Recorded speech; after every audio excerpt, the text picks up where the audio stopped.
महाराष्ट्राची संतांची भूमी असलेली परंपरा गेली 400 वर्ष होऊन गेली ही आपली परंपरा आहे. आणि या आपल्या आषाढी वारीच्या परंपरेमध्ये फार मोठ्या प्रमाणामध्ये वाढ झाल्याची आपल्याला या ठिकाणी दिसून येते.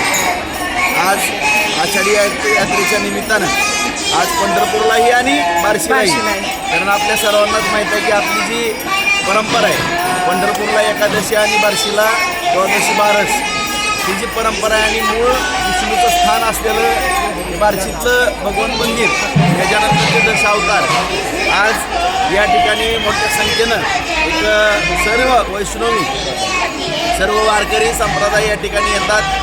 जातानाही पंढरपूरला भगवंताचं दर्शन घेऊन जातात आणि येताना एकादश आज आषाढी वारी झाल्यानंतर द्वादश बारस सोडण्याकरता सगळेच परतीचा प्रवास ज्यावेळेस असतो भगवंताचं दर्शन घेऊन जातात. आणि फार मोठी गेली 400 वर्षापासूनची परंपरा आहे आणि अत्यंत समाधान वाटतंय की आम्ही लहानपणापासून पाहतो. आम्ही सर्वांनाच माहीत आहे की मी लहानपणापासून भगवंताचा भक्त म्हणून या ठिकाणी येत असताना मनापासून आनंद होतो की आपले भगवंत हे भक्ताकरता या ठिकाणी बार्शीमध्ये प्रकट झाले.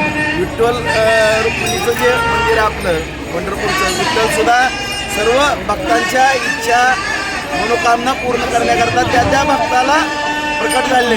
अशा विठ्ठलाच्या आणि या भगवंताच्या या आषाढी वारीच्या निमित्तानं सर्व वारकरी संप्रदाय या ठिकाणी मोठ्या उत्साहामध्ये हा एक अत्यंत सणासुदीच्या पण वरचा हा सोहळा पार पाडत असताना सर्वांना मनापासून आनंद होतोय आणि मन असं प्रसन्न होतंय.